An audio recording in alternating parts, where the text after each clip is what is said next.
Welcome back to the second channel. Got an impromptu, unrefined video on my 1986 XL600R. In a recent one, we dragged out KZ, did a little maintenance, had a great ride. And you know, winter's approaching, but it's been slow. We're already into November and it's 64 degrees out. Today is the high. I'm gonna talk about this bike a little bit and then go for a little adventure ride in Philly. Maybe get some cool cinematic shots and such of the scenery and enjoy the nice weather. That is the plan. Yes, the 83 to 87 Honda XL600R. Best dual sport ever made, in my opinion. When dual sports were dual sports and they actually had Kickstarters. You know, the XR650L that followed this one, great bike, but the fact that they got rid of the Kickstart, completely unacceptable. So this one, I have owned it for probably 15, maybe going on 20 years. And originally bought it from the dealership where I worked at. I had it kind of sitting in the back, covered in dust, no title. It was a stunt bike, Damage Inc. it said on it, and 300 bucks, but no title. Ran good. And then I found another one on Marketplace for $200, just all in parts, down to the bare frame, but with a title. So I combined those two bikes, and well, I guess let's talk a little bit about some of the modifications on here. I know I've done some videos on this bike in the past. I don't think I'll ever sell it. If I had to take one bike only and live with that one for the rest of my life, this would be it. It does everything for me. It's light enough to pick it up on a trail if you dump it. It can keep up on the highway doing 65. I mean, barely, it's not great. With the knobbies on there, it's not ideal either. It really wears these down quick hitting the highway, but let's talk about the mods. So XR650L front and rear suspension. That was, again, I think it was a complete bike I bought. Kept what I needed, parted the rest out. Actually ended up making money. So you get the bigger discs, you get the bigger disc on the front and then disc brakes on the rear, because originally these had drum brakes, and the foot pegs were mounted on the swing arm from the factory, which was just the worst design ever. I remember having somebody on there the first time. They're like, is this normal that my feet are like getting rocked up and down? It kind of hurts. Not a good design. You also get the aluminum swing arm, and then I used the factory XL600R shock, and I think I welded on like a little extension on the top, so it's raised up a little bit in the back. You can see I used to wheelie this bike back when I thought I was cool, and I remember breaking the back a few times, and you see these butched up welds, but they held up. I mean, it's sleeved in there, and it hasn't broke since. We got the XR's only header on here. I will say, lost a little low end by putting this, but the factory one was just so rusty and crusty, and the stainless looks so much nicer. The jetting's probably not dead on balls for that. I don't know. Super Trap, you can't find these anymore. I got that one off my brother because he thought it was too loud, and that's a good looking muffler. Just a dirt bike fender with a little LED tail light. Let's see, he was able to weld for the rear brakes, weld this little off of the frame of the XR650L, just weld that right onto this. That was a very simple swap. I'm not big on customizing stuff, but you got the LED headlights, turn signals. That's really it. Yeah, the cup holder, I don't know. You guys see anything else? The Clark tank, 4.3 gallons, a much needed improvement over the factory tank, because it's over a gallon bigger, and you know, it doesn't look as good.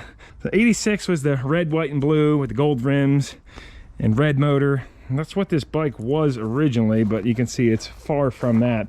I mean, minus the seat, everything else is different. Another great thing about this bike is that it doesn't need a battery to start. I do have a little AGM in there, and it looks like it's actually holding a charge, surprisingly.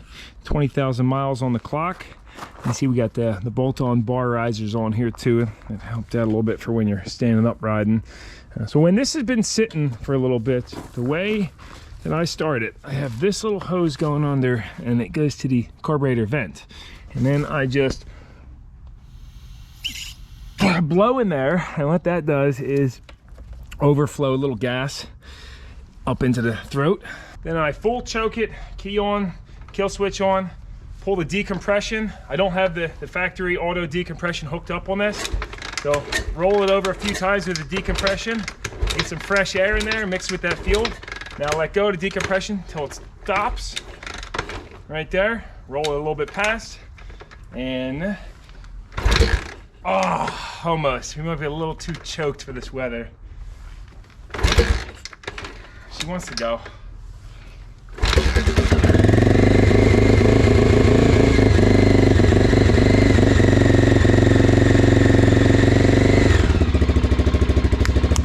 That's it.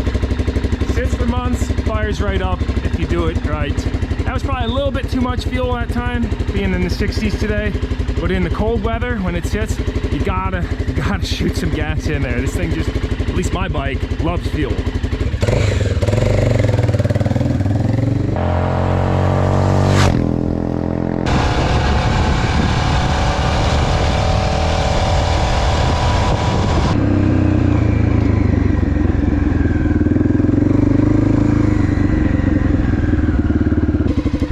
Couple last thoughts before I hit the trail. First of all, I apologize if there's lots of wind noise. I don't have a fancy mic set up with the camera. I just put the camera on my chest, and I apologize for that. So I grew up in an area where there's not really any legal riding spots. In fact, when I was a kid, the only spot that you could ride somewhat legally was right over there, and you can't see it too much. Actually, I'll take you up there. There's a big mountain of dirt, and it used to be a huge valley. Like, it was way lower than these train tracks by probably 30 feet, and there was always, we call it the ups and downs, and an excavation company bought it, and they use it for dumping their dirt there, which is fine. I actually think the mountain of dirt is awesome.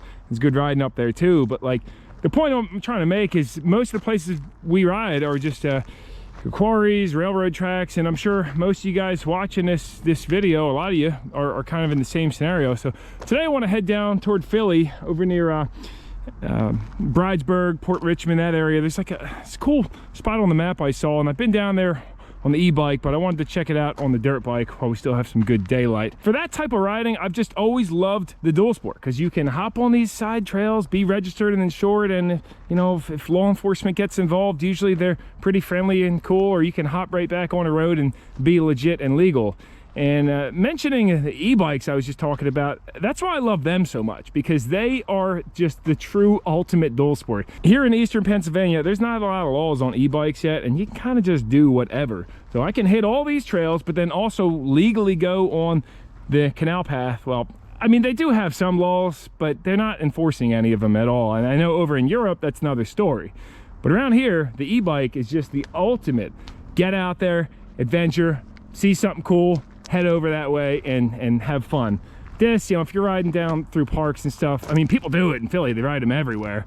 You can do it, it's just kind of your butthole. Speaking of buttholes, look at all of this trash here. This is another reason we're always stripped of freedom and places to ride, because people come and dump their junk, and it's just so messed up. I don't know how, you know, I don't know why people think this is okay to do it. I understand, you know, people got to make ends meet and whatnot, but totally not cool. And then the canal is right down here, so when it rains and the wind blows, all this is just rolling downhill into the canal. In fact, I don't even know what's over here. Probably somebody hanging out. You never know when you start poking around, you know. Oh yeah, look at that. Tell me, that's a perfect hangout spot. I could definitely live there. Nice mallard ducks. Anyway, let's hit the trail and we'll see where it takes us. Hopefully that camera angle's all right for you, and I don't know if you can hear me at all either, but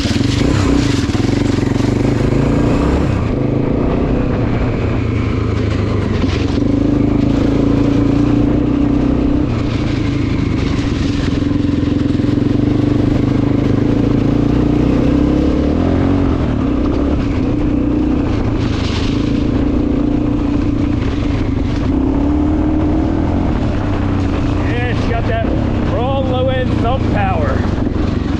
Great mid-range.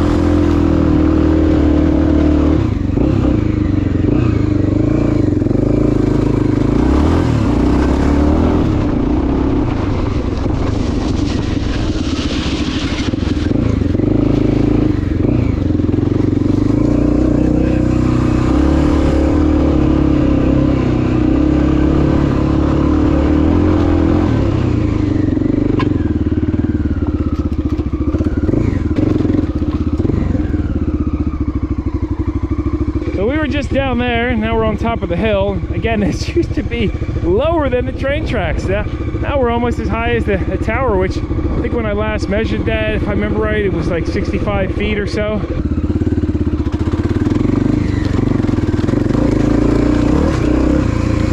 And this is where a lighter bike really shines. Like, you can bring the African Twin up here, but in this soupy stuff, you know, you might sink or lose your stance, footing, and dropping that thing, oh, it's just such a bear to pick up. I know on camera these hills probably look like nothing, but some of the stuff is soft and steep. There's a bullet train.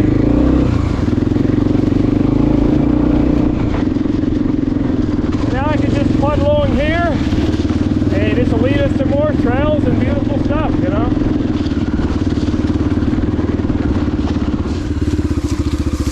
Go down stuff that looks questionable or dicey and not worry too much. Not worry about 600 pounds pushing you down the hill.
Nice. I will say though, on the front sprocket, I'm up one tooth from a 16 to a 17 tooth.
I was looking it up. This whole area and these old abandoned piers are still owned by CSX, but they're trying to redevelop it like they've already done upriver, well, downriver, closer to Philly, should I say. A little winch on the end of here. Actually, this would be a great spot to keep a boat, you know, a little kayak. Because we'll shoot right out on the water there. Looks like the tide's coming in right now. No, I ain't here to mess with you, man. I'm Chris. Chris? Yeah, what's your name? Look at Kelly, right over here. Oh, okay, gotcha. We out sightseeing a little bit? See any birds or anything? Seeing who and who's. Yeah, who's messing? Yeah, I seen you. I was climbing a tower over there the other night, and I saw a bunch of little fires. I guess Tower? Well, not a tower, but a On the angle? on the billboard. Ever run into much trouble out here then, or the wrong people come out? Like you, announce yourself. That's proper. There's people who walk around through here. Could be animals, but there are also some people out here. They do some weird, creepy, sneaking around shit. They don't harm nobody as far as I know, but I don't like that creeping shit. And how long you been living off grid now? I've been back here for like 2 years. Gotcha. Okay. Hey man, well, you saving money, right? And then no, it's not about saving money. It's like, I can't even get a job. You know, anybody can hire and I'd love to work. That's for sure. Yeah, back here it's nice though. It's like kind of saved my life in a way. I just had a nice long conversation with Terrence. He said he didn't mind the camera rolling, but I think he was speaking a little bit low, so I don't know if you guys could hear too much of that. But yeah, you know, interesting guy, and just trying to make ends meet, living back here, well, until he can find a better housing situation.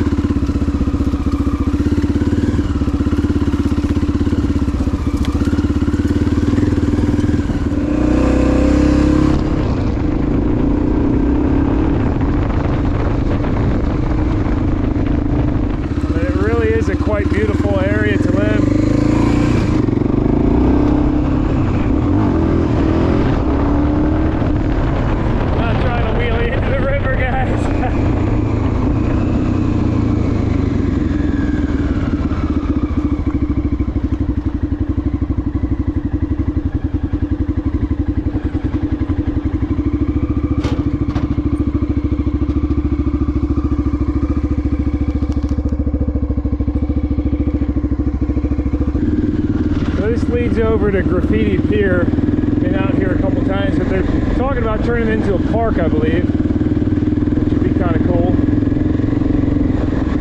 It's an old like coal chute.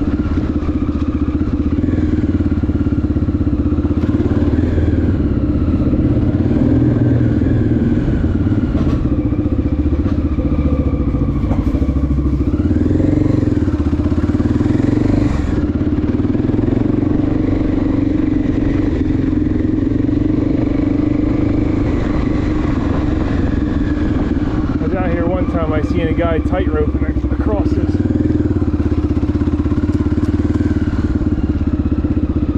Hard to tell if I'll fit through here.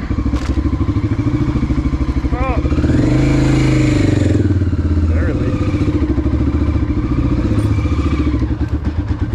Another example of where the Africa Twin just would not be able to do the wider bars.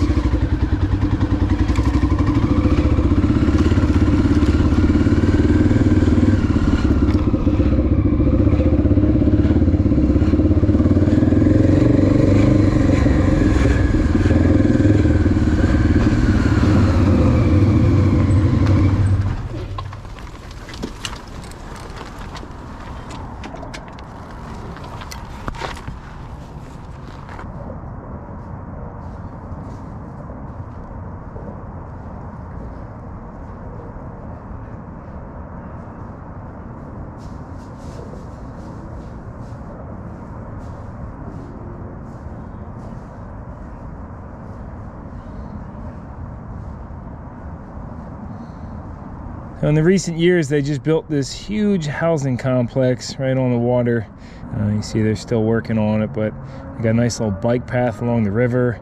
I was riding it the other day, and the person I was talking to today said that path is technically not public, it's private property.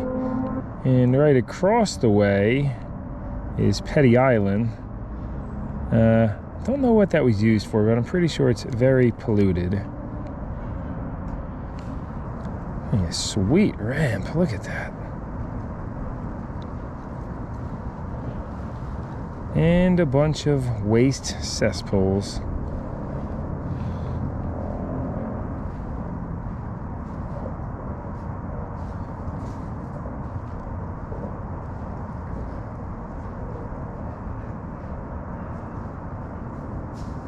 Look at that. People beams across these, and that may have been, or it still is, somebody's home. Pretty good spot, high up off the ground. This has been a fun area to check out, and as I said, I don't think it'll stay as it is because, you know, these new houses are going to want a nicer view, I believe, of maybe more houses or a cleaner park. I mean, still a lot of trash around here, and kind of there's coal all over the ground too. Look at that. Yeah, I guess I'll head back home now.